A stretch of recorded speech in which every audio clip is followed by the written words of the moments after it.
Hello प्यारे बच्चे, नमस्ते। मैं हूं Sonu Vishwakarma, SB coaching centre. आज आप लोग को मैथ एक नए टॉपिक के हिसाब से ले चल रहे हैं। आज हम लोग का पहला दिन है और हम लोग पढ़ने चल रहे हैं मैथमेटिक्स में वास्तविक संख्या के बारे में, रियल नंबर के बारे में। सबसे पहले हम लोग रियल नंबर के बारे में पढ़ेंगे तो हम जानेंगे कि वास्तविक संख्या क्या होती है। तो वास्तविक संख्या, इसके बारे में जानेंगे। पहले हम इसके एक स्ट्रक्चर तैयार करेंगे, मतलब देखा जाएगा कि एक कैसे स्ट्रक्चर इसकी बनती है, क्या क्या बनती है। वास्तविक संख्या दो पार्ट्स में चेंज होती है। पहली होती है जिसको बोलते हैं परिमेय संख्या, और दूसरी जो होती है जिसको हम लोग बोलते हैं अपरिमेय संख्या। बेटा ये ध्यान रखना, जो परिमेय होता है तीन टाइप्स होते हैं, तीन तरह से बटे होती है। एक होती है प्राकृतिक संख्या, दूसरा होते हैं पूर्ण संख्या, और तीसरा होते हैं पूर्णांक संख्या। ठीक है, पूर्णांक को तीन टाइप से बांटे जाते हैं। एक होता है धनात्मक पूर्णांक, और एक होता है ऋणात्मक पूर्णांक, और तीसरा जो होता है जिसको आप बोलते हो शून्य पूर्णांक। अब हम लोग जानेंगे सबसे पहले कि वास्तविक संख्या क्या होती है, जिसको हम लोग इंग्लिश में बोलते हैं रियल नंबर। रियल नंबर क्या होते हैं, रियल नंबर क्या होते हैं? तो वास्तविक संख्या होती हैं जो हमारे पास दोनों निकाली जाती है, ऐसी संख्या जिसमें परिमेय संख्या हो और क्या हो, अपरिमेय संख्या हो। जिसमें परिमेय होगी और अपरिमेय दोनों मिलकर बनी होती है, उसी को हम लोग वास्तविक संख्या कहते हैं। अब हमारे दिमाग में आता है कि वास्तविक संख्या का कोई एग्जाम्पल कैसे होगी। तो एग्जाम्पल हम बताने से पहले हम ये जानेंगे कि परिमेय संख्या क्या होती है और अपरिमेय संख्या क्या होती है। सीधे सीधे भाषा में अगर किसी ने ये पूछ लिया कि वास्तविक संख्या क्या होती है, तो आप कह सकते हैं ऐसी संख्या होती है जिसमें परिमेय और अपरिमेय दोनों मिलकर बनी होती है, वही आपकी कहलाती है वास्तविक संख्या। और वास्तविक संख्या दो प्रकार की होती है, एक होता है परिमेय संख्या और एक होती है अपरिमेय संख्या। अब हम जानेंगे कि परिमेय संख्या क्या होती है। इतनी चीजें आप ध्यान से नोट कर लीजिए स्टेशन। अब एक एक चीजें हम जानेंगे कि ये परिभाषित कैसे कैसे होती हैं। तो सबसे पहले इसको परिभाषित करने के लिए हम जानेंगे परिमेय संख्या क्या होते हैं। तो आइए देखा जाए वास्तविक संख्या। सबसे पहले हम आपसे पूछा जाता है कि वास्तविक संख्या क्या होती है, तो आप बेटा बता सकते हो सीधे में ऐसी संख्या होती है, ऐसी संख्या जिसमें परिमेय व अपरिमेय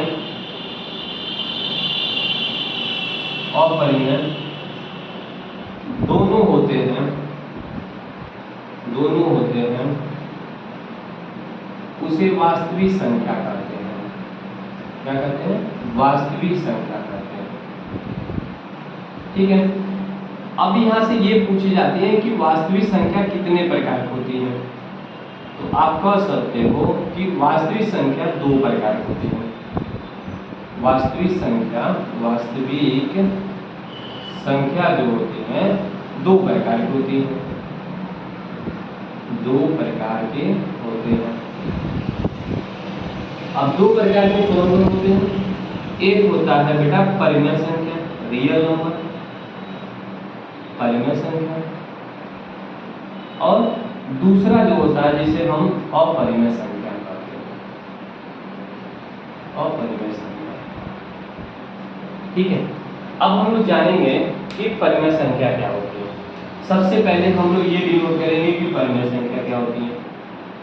ठीक है, हिंदी मीडियम में आपने पढ़ा होगा, जब हिंदी मीडियम वाले बच्चे जो पढ़ते हैं उनको दो चीज़ की बेसिक जानकारी होनी चाहिए। एक तो अंश की जानकारी होनी चाहिए और एक तो हर की जानकारी होनी चाहिए। अगर कोई नंबर भिन्न में होती है, फ्रैक्शन में होती है, तो उसे हम क्या करते हैं, p/q में लिखते हैं। तो p को बोला जाता है अंश और q को बोला जाता है हर। उसी टाइप परिमेय संख्या होती है। क्या होता है? ऐसी संख्या जो अंश तथा हर, बहुत सारे लोग शॉर्टकट बताने के लिए उन्होंने पी और क्यू बोलते हैं, वही चीज सेम बात हुई। इसको डिनोमिनेटर और एक डिनोमिनेटर के नाम से जाना जाता है। तो यहाँ पे ये चीज ध्यान रखिएगा बेटा, ये चीज बहुत इंपॉर्टेंट है, अंश और हर जानना हिंदी मीडियम के लिए। बाकी इंग्लिश मीडियम में डिनोमिनेटर और डिनोमिनेटर को जानना जरूरी है। ऐसी संख्या जो अंश और हर के रूप में होती है, हर के रूप में तथा P और Q जो होता है वो पूर्णांक होता है, यही ऐसी संख्या ही क्या कहलाती है? परिमेय संख्या कहलाती है। ठीक है, स्क्रीनशॉट ले लीजिए अगर लिखना हो तो। अब हम लोग जानेंगे इसका एग्जाम्पल और भी तरीके से इसको हम बता रहे हैं, सीधे भाषा में लोग कैसे कहते हैं। परिभाषित देखिए, मैथमेटिक्स में आपको परिभाषा याद होना चाहिए, परिभाषा याद नहीं है तो आप कुछ नहीं सीख पाओगे। मैथ में सबसे पहले परिभाषा हर चीज का, इस पर ध्यान देना रहता है। तो सीधे सीधे भाषा में लोग कहते हैं कि जो परिमेय संख्या होती है, उसे हम P/Q पे लिख लेते हैं। P को बोलते हैं अंश बोलते हैं और Q को बोलते हैं हर। हम लोग कहते हैं P/Q जो होता है वो परिमेय संख्या होती है। यहाँ पे ये भी ध्यान देनी रहती है, ये भी कहा जाता है Q नॉट बिलोंग टू 0, मतलब Q not is equal to 0 या नॉट बिलोंग टू 0, मतलब Q की वैल्यू 0 नहीं होना चाहिए। और क्या करते हैं? P एंड Q, मतलब P और Q जो होता है वो पूर्णांक होते हैं। पूर्णांक आप समझ गए, मतलब शून्य भी हो सकता है, प्लस भी हो सकते हैं, माइनस भी हो सकते हैं, ठीक है ना। तो ये पूर्णांक होते हैं। P/Q एक परिमेय संख्या है। जो नंबर अंश और हर में लिखे जाएंगे वो परिमेय संख्या कहलाएंगे। बस ये ध्यान रखिएगा कि Q का जो मान होगा वो 0 नहीं होनी चाहिए, बाकी सभी संख्याएं 0 हो सकती हैं। चलिए, जैसे एग्जाम्पल उदाहरण देखा जाए। उदाहरण में क्या होते हैं? उदाहरण में हम कह सकते हैं कि अगर आपके पास कोई नंबर है, कहीं से आगे कोई कहा कि ये 3 और 4 है, कोई बताया कि परिमेय संख्या क्या ये परिमेय संख्या है। तो अब मुझे ये बात करनी है कि ये 3 को हम अंश बोल सकते हैं, 4 को हम हर बोल सकते हैं। तो जिसमें अंश और हर होगा वही आपकी तो कहलाती है परिमेय संख्या। ये आपकी परिमेय संख्या है। ये क्लियर हो गई? इसको ध्यान से देखिए। और भी चीजें यहाँ ध्यान देने वाली बात है। जैसे आपके पास कुछ नंबर ऐसे भी आते हैं, जैसे 3/7 आ गए, ये भी परिमेय संख्या होगी क्योंकि अंश हो रहा है, P और Q है। अगर आपके पास 0/2 आ गए तब भी ये परिमेय संख्या होगी। हमने बस ये कहा कि Q के जगह 0 नहीं आना चाहिए, बाकी कहीं भी आ जाए चल जाएगा। नेक्स्ट चीजें, अगर आपके पास ये ध्यान रखनी है, अगर ये किसी ने पूछा कि 3 परिमेय संख्या है, यस परिमेय संख्या, क्योंकि हम 3/1 लिख सकते हैं, 3/1 लिख सकते हैं, या अंश मिल गया और ये क्या मिल गया? हर मिल गया, तो ये दोनों परिमेय संख्या कहलाएंगे। आइए अब देखा जाए चौथी चीजें बातें में। किसी ने पूछा कि शून्य क्या एक परिमेय संख्या है? तो आप बता सकते हैं शून्य एक परिमेय संख्या होगा, क्योंकि 0/1 लिख सकते हैं।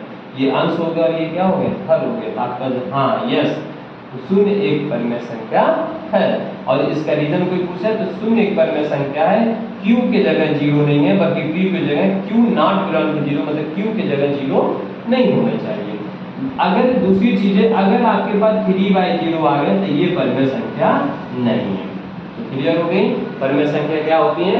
आप फिर से बता सकते हैं, ऐसी संख्याएं जिसे P/Q या अंश बटे हर के रूप में लिखते हैं वही आपकी परिमेय संख्या कहलाती है।